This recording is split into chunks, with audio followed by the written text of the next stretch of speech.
In late August 1914, the Great War was a month old, and on land, all the Allies had to show for it were defeats. This was not entirely true. In the Balkans, they were victorious, but that was partially due to Austrian incompetence. By now, Germany had achieved multiple victories in Belgium, France, and had beaten the Russians at Tannenberg. However, the Allies did achieve one victory, and it was in Africa, specifically in Togoland. Colonized in 1884, Togoland was Germany's first African possession, bordering French Dahomey and the British Gold Coast, so it could be attacked on all sides. It did have a mountain range with heights going over 3,000 feet with coastal marshes and lagoons. But there was no German military presence, just 693 paramilitary police and 300 colonists with military training.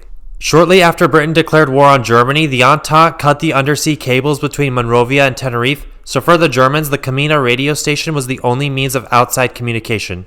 The German governor, Hans-Georg von Doring, wired to the neighboring British and French colonies to propose neutrality under the Congo Act. He also appealed for neutrality, citing the economic interdependence of the West African colonies and their common interest in dominating the local population. The British refused and demanded the colony surrender. The French took it for a declaration of war. The French soon occupied customs posts and began advancing into the German colony on August 6th. They faced no opposition as the Germans and Askaris retreated inland, calling up reservists as they went. Though at Seba, the civilians helped see off the Germans by burning down the government house there.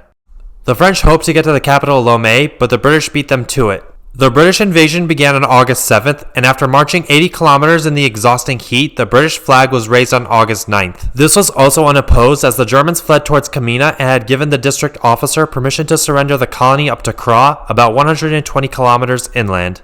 After the capture of Lomé, the Entente began to organize and prepare for an advance on Camina and the radio station.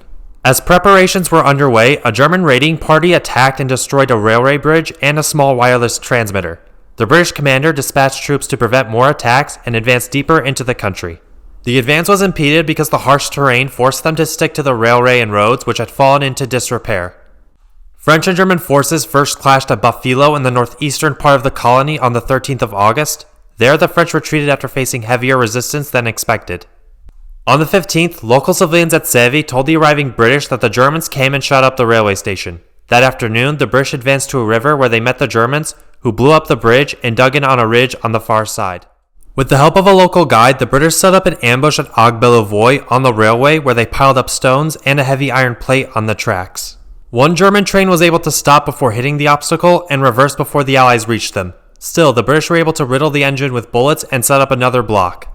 A German attempt to break through ended in disaster as Togolese troops serving in the German ranks refused to fight and began firing in all directions. This killed the German commander, and a quarter of the German forces became casualties by the end of the battle. Despite the two previous affairs, the Entente had yet to face any serious German resistance, just skirmishes and delaying actions.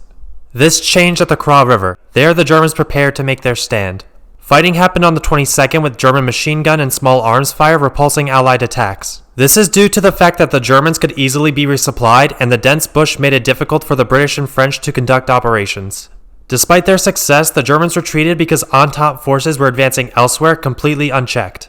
After that, the Germans demolished all the radio equipment at Camina, which transmitted over 200 messages since the war began. The colony surrendered on the 26th of August 1914 and was divided into occupation zones in December of 1916. The casualties for the Togoland campaign were 83 for the British, 54 for the French, and 41 for the Germans.